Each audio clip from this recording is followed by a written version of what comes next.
Hello friends, welcome to back my YouTube channel खूनी साया। Hello friends, अगर आप इस चैनल पर नए हो तो इस चैनल को सब्सक्राइब करके बेल आइकॉन ऑल पर प्रेस जरूर करें ताकि हमारे आने वाली और ऐसी ही वीडियोस नोटिफिकेशन आपको सबसे पहले मिल सके। शहर के बाहरी इलाके में स्थित एक पुरानी हवेली थी जो सालों से वीरान पड़ी थी। हवेली के मालिक राजा रणवीर सिंह अपने जीवन काल में वहां रहते थे, लेकिन उनकी मौत के बाद से हवेली का दरवाजा कभी नहीं खुला। लोगों का कहना था कि हवेली में एक भूतिया कुर्सी है जिस पर बैठने वाला कभी वापस नहीं लौटता। राजा रणवीर सिंह एक जमींदार थे जो अपने परिवार के साथ उस हवेली में रहते थे। उनकी पत्नी रानी रत्ना और उनकी बेटी आर्या भी वहीं रहती थीं। राजा को पुरानी वस्तुओं का बहुत शौक था और उन्होंने अपने घर में अनगिनत प्राचीन वस्तुएं इकट्ठा की थीं। उनमें से एक थी एक पुरानी भारी लकड़ी की कुर्सी जिसे उन्होंने एक नीलामी में खरीदा था। कहानी शुरू होती है उस दिन से जब राजा रणवीर सिंह ने उस कुर्सी को अपने घर लाया था। पहली बार जब उन्होंने उस पर बैठा तो उन्हें अजीब सा एहसास हुआ। धीरे धीरे हवेली में अजीब घटनाएं घटने लगीं। रात में कदमों की आवाजें सुनाई देने लगीं। दरवाजे अपने आप खुलने बंद होने लगे और कभी कभी किसी के रोने की आवाजें आतीं। रानी रत्ना और आर्या भी इन घटनाओं से परेशान होने लगीं। रानी ने कई बार राजा को वह कुर्सी हटाने को कहा, लेकिन राजा ने इसे नजरअंदाज कर दिया। राजा का कहना था कि यह सब उनका वहम है और कुछ नहीं। लेकिन एक रात जब राजा उस कुर्सी पर बैठे तो अचानक उनकी तबीयत बिगड़ गई और उन्होंने वहीं दम तोड़ दिया। राजा की मौत के बाद रानी और आर्या ने हवेली छोड़ दी। हवेली के नौकर चाकर भी एक एक करके हवेली छोड़ने लगे। हवेली पूरी तरह से वीरान हो गई। लेकिन गांव के लोगों में यह बात फैल गई कि राजा की मौत उस भूतिया कुर्सी की वजह से हुई है।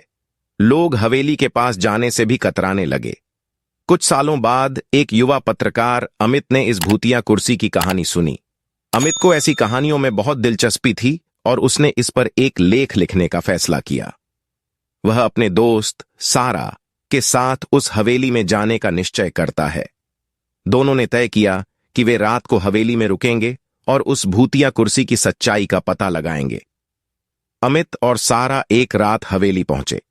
हवेली के दरवाजे पर जंग लगी हुई थी और चारों ओर झाड़ झंखार उगे हुए थे। उन्होंने टॉर्च जलाकर अंदर कदम रखा। हवेली के अंदर का माहौल बेहद डरावना था।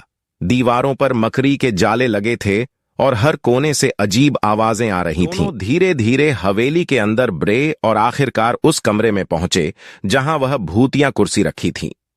कुर्सी के आसपास का माहौल और भी ज्यादा डरावना था। अमित ने कुर्सी के पास जाकर उसे ध्यान से देखा।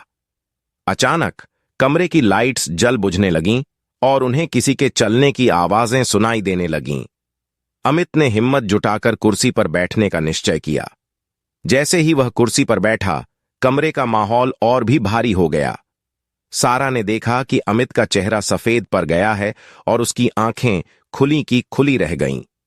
अचानक अमित ने जोर से चीख मारी और कुर्सी से उठकर दूर भागा। अमित ने सारा को बताया कि उसे कुर्सी पर बैठते ही एक औरत की आत्मा दिखाई दी, जिसने बताया कि वह कुर्सी उसकी है और वह उसकी रक्षा करती है। वह औरत राजा रणवीर सिंह की पत्नी रानी रत्ना थी। रानी की आत्मा ने बताया कि उसे राजा ने जहर देकर मारा था ताकि वह अपनी बेटी आर्या को पूरी जायदाद दे सके। अमित और सारा ने रानी की आत्मा की मदद करने का फैसला किया। उन्होंने पुराने दस्तावेजों और पुलिस रिकॉर्ड्स की जांच की और पाया कि राजा रणवीर सिंह ने सच में रानी रत्ना को मारकर उसकी जायदाद हड़प ली थी। उन्होंने पुलिस को सारी जानकारी दी और राजा के अपराध को उजागर किया। राजा रणवीर सिंह की सच्चाई सामने आने के बाद रानी रत्ना की आत्मा को शांति मिली और उसने अमित और सारा का धन्यवाद किया। हवेली का माहौल भी सामान्य हो गया और अब वहां कोई अजीब घटनाएं नहीं घटती थीं। अमित ने इस पूरी घटना पर एक लेख लिखा जो बहुत प्रसिद्ध हुआ और लोगों ने उसकी बहादुरी की तारीफ की।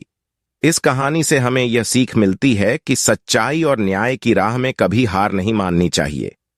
आत्माओं की दुनिया में भी न्याय की आवश्यकता होती है जिससे उन्हें शांति मिल सके। अमित और सारा ने साबित कर दिया कि साहस और सत्य के बल पर किसी भी रहस्य को सुलझाया जा सकता है। हेलो फ्रेंड्स, अगर अभी तक आपने इस वीडियो को लाइक नहीं किया तो वीडियो को लाइक करें और चैनल को सब्सक्राइब करके बेल आइकॉन ऑल पर क्लिक जरूर करें ताकि हमारी आने वाली और ऐसी ही वीडियोस की नोटिफिकेशन आपको सबसे पहले मिल सके। और अगर आपको यह वीडियो कैसे लगी कमेंट करके जरूर बताएं।